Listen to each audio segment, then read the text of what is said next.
Bonjour et bienvenue dans ce nouveau podcast de l'OIT sur l'avenir du travail, le premier de 2025. Alors comme nous sommes en janvier, nous allons parler des tendances de l'emploi pour l'année. Alors dans son dernier rapport, l'OIT estime que les tensions géopolitiques, les coûts croissants du changement climatique et les problèmes de dette non résolus mettent les marchés du travail sous tension. Autre conclusion, les salaires réels n'ont augmenté que dans certaines économies avancées et la plupart des pays se remettent parfois encore difficilement des effets de la pandémie et surtout de l'inflation. Et finalement, la participation au marché du travail diminue, en particulier chez les jeunes. Nous enregistrons ce podcast juste avant la réunion du Forum économique mondial de Davos, qui, comme vous le savez, réunit tous les ans le gratin du monde économique, politique et des idées dans cette charmante station de ski suisse. Et ça va être aussi pour nous une occasion aussi d'analyser ce qui peut être fait à l'international, au niveau de ces grands dirigeants, sur les questions de l'emploi. Mais nous allons y revenir un peu plus tard. Alors, pour parler de tous ces sujets, nous avons avec nous aujourd'hui Eckhard Ernst, qui est responsable de l'unité macroéconomique au sein du département de recherche de l'OIT et auteur du rapport dont nous parlions sur les grandes tendances de l'emploi et des questions sociales. Eckhard est un peu notre oracle en ce qui concerne toutes choses sur l'emploi. Alors bonjour Eckhard et merci d'être avec nous aujourd'hui. Bonjour Isabelle, merci de m'avoir invité. Alors rentrons dans le vif du sujet. Pourquoi la reprise du travail, du marché du travail, s'essouffle-t-elle un petit peu en 2025 ? Alors d'abord, il faut dire que pour l'instant, on voit principalement une tendance stable. Le chômage global n'a pas été, ne s'améliore pas, mais s'empire pas non plus. Donc on a vraiment une tendance stable, principalement parce que la croissance économique globale aussi n'a pas vraiment vu ni une accélération ni une diminution. Donc on voit vraiment une stagnation sur les tendances. Mais en dessous de ces tendances globales, on voit quand même une grande hétérogénéité. Certains pays qui bénéficient énormément de cette reprise mondiale après la pandémie et d'autres qui restent vraiment collés à un taux de chômage important et surtout avec une qualité de travail qui ne s'améliore pas, notamment dans les pays à faible revenu. Donc, ils n'ont pas réussi à surmonter l'obstacle de la pandémie et éventuellement des problèmes qu'ils avaient déjà. Alors, curieusement, la pandémie a été très bien absorbée par la plupart des pays. Mais ce qu'il y a, c'est que dans beaucoup de pays, l'amélioration au-delà de la pandémie ne s'est pas présentée. Ce qu'on voit, c'est que depuis 2015, dans certains pays, on n'a aucune amélioration ni en termes de pauvreté au travail, ni en termes d'informalité, ni en termes de chômage. Et là, on voit vraiment que cet objectif de 2030 de réduire l'informalité et la pauvreté au travail ne va pas être atteint si on continue au même rythme. Oui, c'est d'ailleurs l'une des choses que vous soulignez dans le rapport de septembre 2024, que l'on est à 5 ans maintenant des objectifs de 2030 et que, à moins que quelque chose se fasse un petit peu plus urgemment, on ne va sûrement pas atteindre ces objectifs, n'est-ce pas ? Oui, absolument. Et puis surtout ce qu'on voit, c'est que tout ce qui est nécessaire pour justement améliorer encore les conditions de travail ne se présente pas. On voit que la productivité au travail diminue, on continue à s'affaiblir.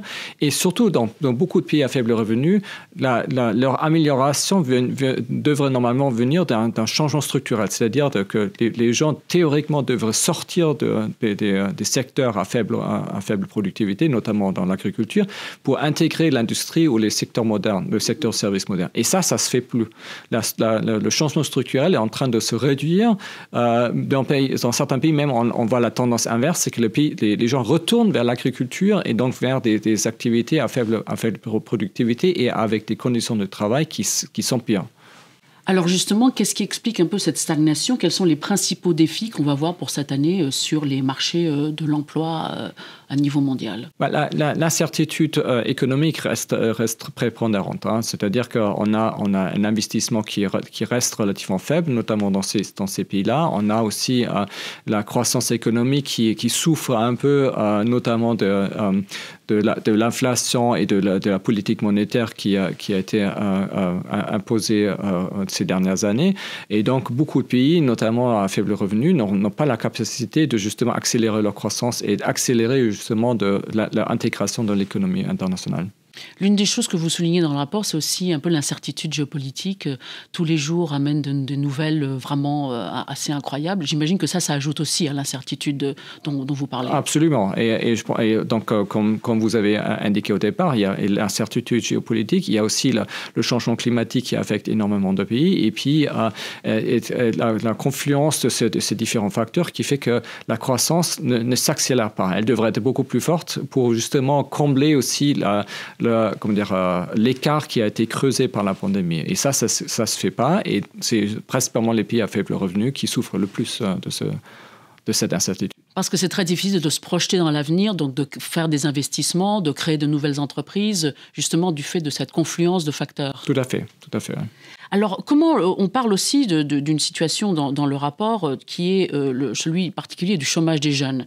Et vous dites donc que le chômage des jeunes a évolué, reste un problème majeur. Et on peut aussi ajouter que le nombre de ceux qui ne suivent pas d'études, d'emploi ou de formation, les fameux NEET, comme on dit en anglais, augmente tout particulièrement dans les pays à faible revenu. Alors, comment se fait-il qu'en particulier le chômage des jeunes, qui devrait être quand même le moteur du marché de l'emploi, est dans cette situation ? Alors, de prime abord, il faut dire que le chômage des jeunes, de toutes les manières, reste toujours plus important que pour les adultes. Hein. Ça, c'est une tendance quand même globale qui n'a pas spécifiquement un problème pour certains pays. Hein.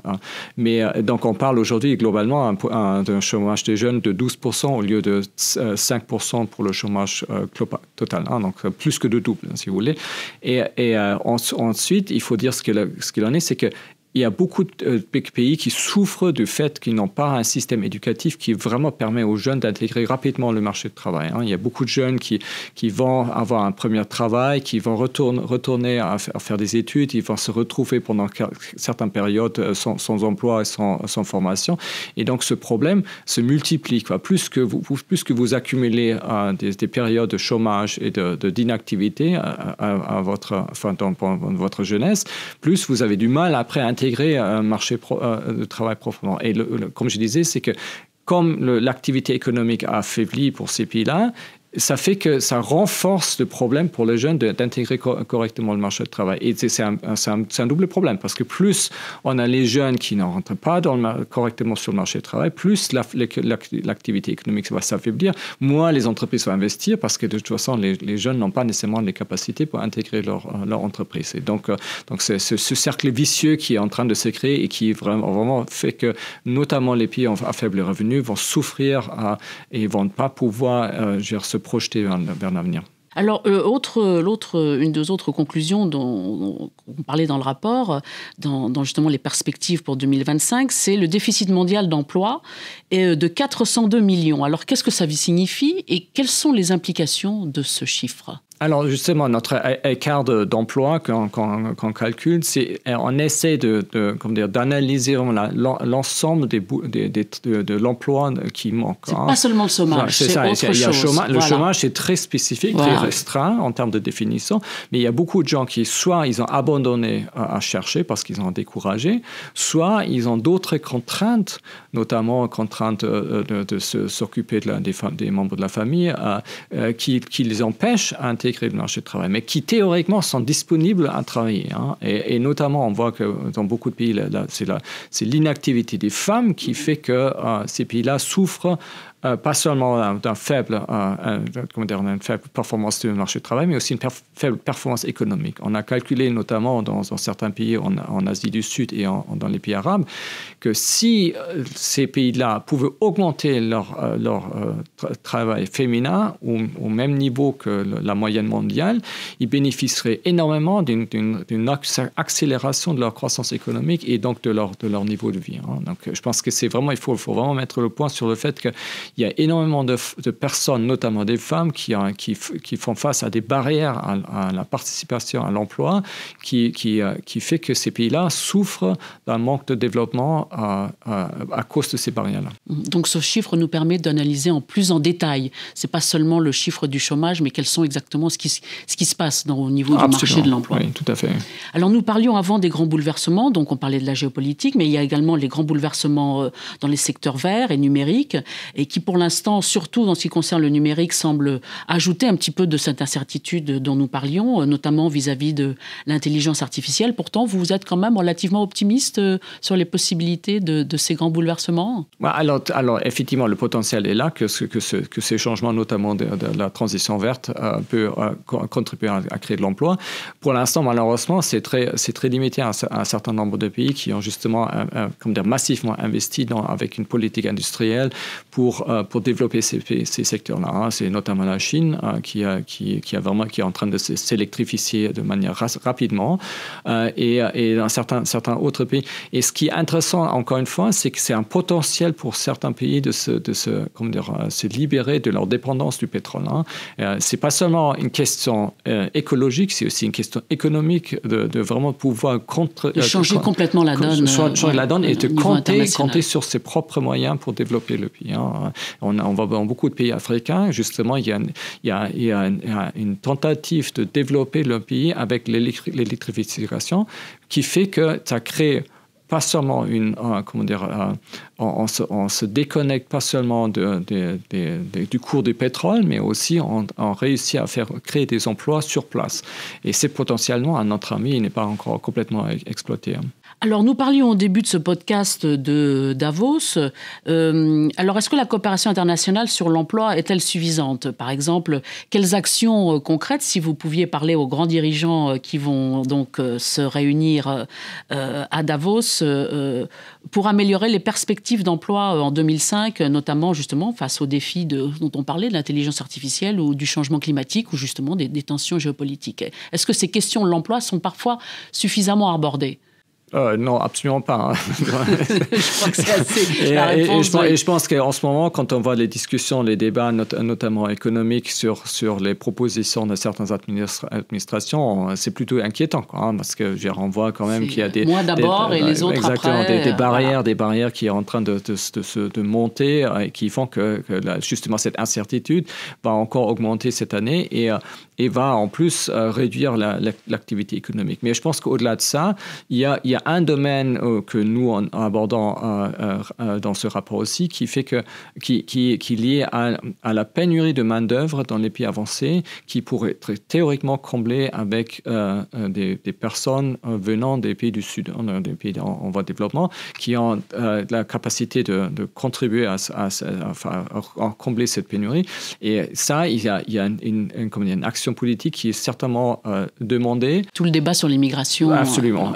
Aujourd'hui, on voit que certains pays ont pris de l'avance dans ce domaine-là, mais les chiffres ne sont pas suffisants et il y a un potentiel énorme, pas seulement pour combler la pénurie dans les pays avancés, mais aussi pour faire bénéficier des pays qui envoient des migrants d'une meilleure qualification de la main-d'œuvre et de la contrepartie qui est les remises, c'est-à-dire les flux financiers qui sont envoyés par les migrants dans leur pays d'origine. Exactement. Donc, je pense que ça c'est vraiment un thème qu'on devrait aborder de manière beaucoup plus active parce que ça permet aussi bien aux pays recevants qu'aux pays qui envoient les migrants de bénéficier d'une meilleure collaboration.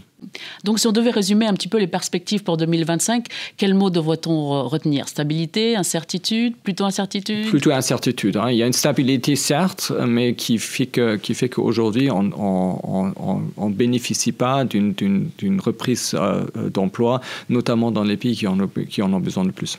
Bien, merci beaucoup. Donc aujourd'hui, nous avons parlé des perspectives 2025 sur le marché de l'emploi avec Ekan Est, qui est responsable de l'unité macroéconomique au sein du département de recherche ici à l'OIT. C'est la fin de notre podcast. Dans les semaines à venir, nous continuerons à parler des changements qui bouleversent le monde du travail. Je vous rappelle que vous pouvez nous suivre sur les réseaux sociaux, sur LinkedIn, sur YouTube, sur Instagram, sur X, sous le nom de OIT Info, et maintenant sur Blue Sky et sur Threads, sous le nom de ILO. Pour l'instant, c'est au revoir et à très bientôt pour un autre épisode de notre podcast sur l'avenir du travail.